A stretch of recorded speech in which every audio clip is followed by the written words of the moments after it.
Wawasakin kita.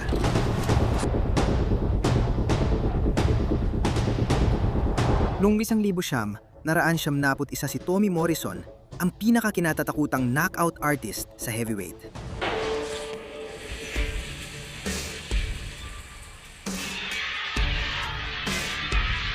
Dalawamputpitong panalo, 23 knockout, at isang kaliwang hook nagpa-knockout sa lahat ng naglakas loob na humarap sa kanya. Pero noong gabing iyon sa Atlantic City, ang kalaban ay hindi basta-bastang boksingero.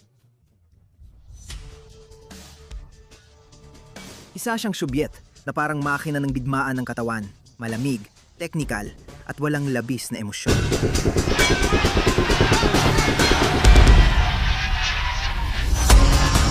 Ang totoong buhay ay may sariling Ivan Drago na magbibigay sa alagad ni Rocky ng pinakamahirap na gabi ng kanyang karera. Lumaki si Tommy the Duke Morrison sa Jay, Oklahoma, isang maliit na bayan na naging kilala lang dahil sa mga nagawa ni Tommy sa loob at labas ng ring. Sa ring, isa siyang puwersa. May malakas na kaliwang hook na halos lahat ng kalaban ay nan-knockout niya. Mabilis at agresibo siya para sa laki niya, may killer instinct. 27 libra. Sa labas ng ring, bituin siya sa Hollywood. Nakatrabaho niya si Sylvester Stallone sa Rocky. 5 bilang si Tommy Gunn, ang alagad ni Rocky Balboa, ang disipulo na nagtaksil sa kanyang guro.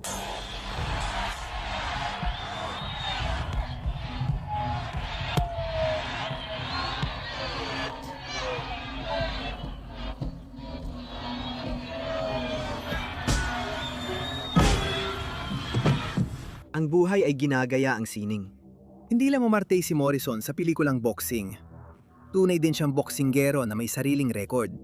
27 panalo, 23 knockout, at mga pangarap na maging kampeon sa mundo. Sa kabila naman ay si Yuri Bollin. Walang mga pelikula sa kanyang kwento. Walang kinang, walang Hollywood. Si Bollin ay kabilang sa mga unang Sobyet na boksinggerong naging profesional sa Amerika. Dala ang mga kredensyal ng isang nangunggunang amateur mula Silangang Blue at ang mga alamat ng pagsasanay na nagluwal ng mahuhusay na boksingero sa mundo sa loob ng mga dekada. 6 na talampakan at 4 na pulgada ang taas. Walang kapintasang teknik. Malamig ang tingin. Parang may kumuha sa karakter ni Ivan Drago mula sa malaking screen at ginawa siyang totoo. Sa isang naunang pantasya ng Hollywood, tinalo ni Rocky si Ivan Drago. Ngayong gabi, gagayahin ni Morrison ang palabas na yon sa pamamagitan ng pakikipaglaban kay Yuri Bollin, isang miyembro ng bagong henerasyon ng mga boksinggerong makasubyet. Para sa kanya, si Morrison ay hindi isang bituin sa pelikula o idolo ng Amerikanong boxing. Isa lang siyang susunod na pangalan sa listahan. Atlantic City, 1,991. Ang laban ay undercard ng Holyfield laban kay Foreman, ang pinakamalaking entablado ng boxing noon panahong yon. At dumating si Morrison bilang ang paboritong manalo. Ang kanyang record ng mga knockout ay nauna na sa kanya. Inasahan ng mga tao ang isa pang maagang pagtatapos. Mula unang round pa lang, halata ng kakaiba ang gabing ito. Lumabas si Bollin gamit ang bagong teknik na di pa nakita ni Morrison. Laging gumagalaw sa gilid at tumpak ang paulit-ulit na jab. At isang lamig ng loob na di mo matututuhan sa Amerikanong gym.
33 agad ang may pasok na suntok ni Bowlin sa unang round. Si Morrison, 17% lang.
Sa ikalawang round, nakadugo na ang bibig ni Morrison.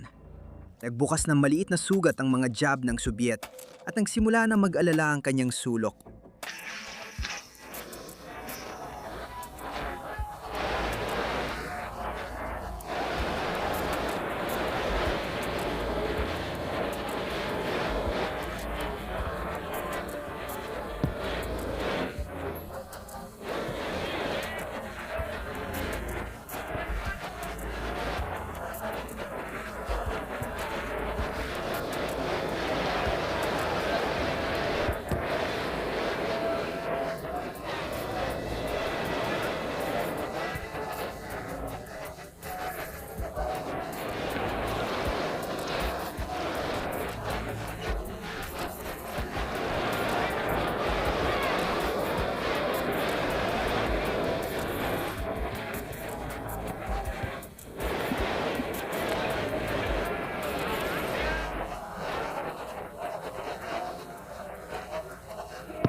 Sumisigaw si Coach Tommy Gallagher mula sa labas na atakihin ang katawan, huwag habulin ang ulo at manatili sa gitna ng ring.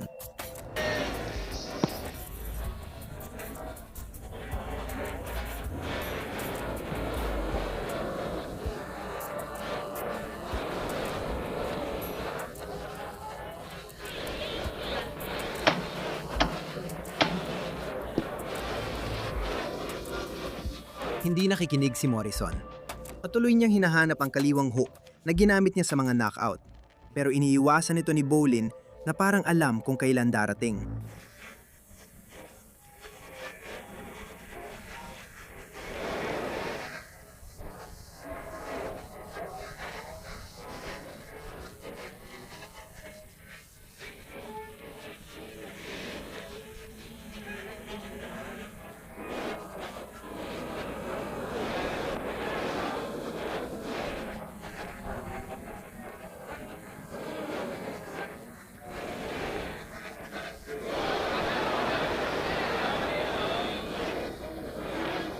Sa ikatlong round, nakuha na ni Bowlin ang kontrol. Ang kanyang jab ay tumatama nang may surgical na presisyon. 32 ang bisa kumpara sa siyam lang ni Morrison. Malilinis na kombinasyon mula sa mga anggulong di inaasahan ng Amerikano.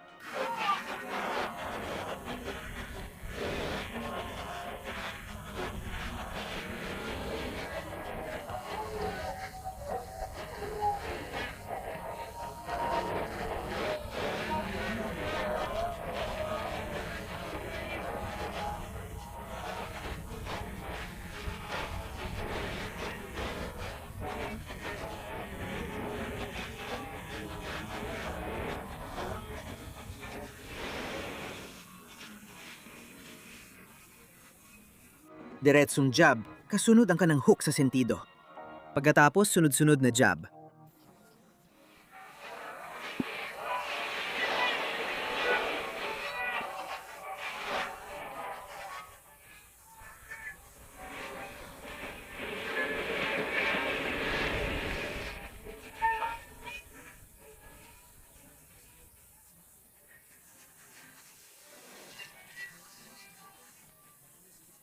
Unang beses na naging hindi komportable si Morrison sa kanyang karera.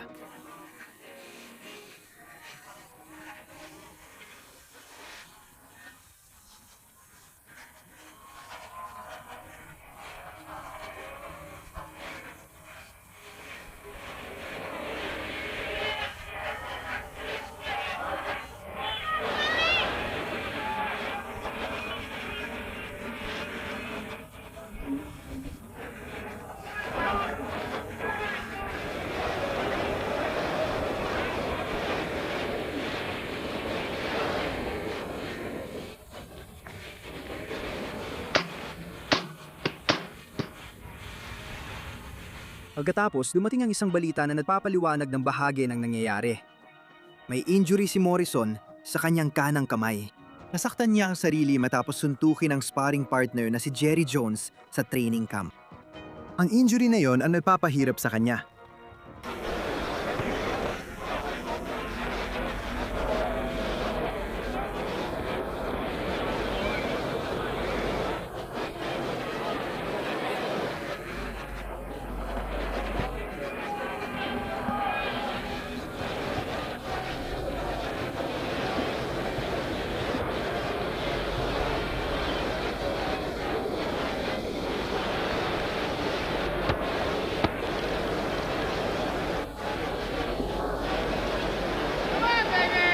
Sa ika-4 na round, hindi na matatag si Morrison sa paa niya.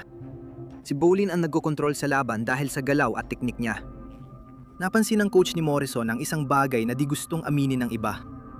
Baka nagkamali sila sa pagtanggap ng laban na ito.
Pagkatapos, dumating ang ika-5 round at naalala ni Tommy Morrison kung bakit siya kinatatakutan.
Nakita niya ang matagal niyang hinahanap na puwang sa loob ng 4 na round.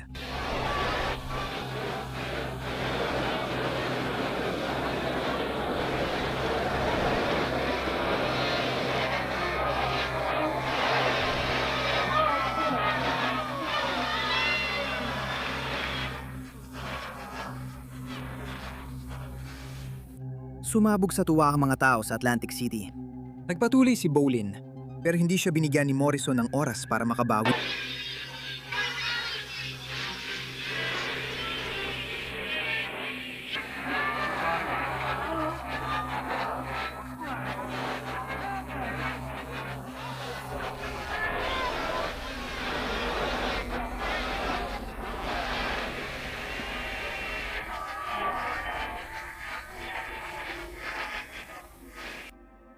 Kinorner niya at tinamaan ng malakas na hook sa katawan na nagpahinto sa kanya. Tumarekot si Bowlen. Pinakamalinaw na sinyales ng ayaw na niya. Hindi na kailangan makakita pa si referee Steve Smoger. Technical knockout sa round 5 panalo si Morrison. Napigilan ng disipulo ni Rocky, si Ivan Drago sa totoong buhay.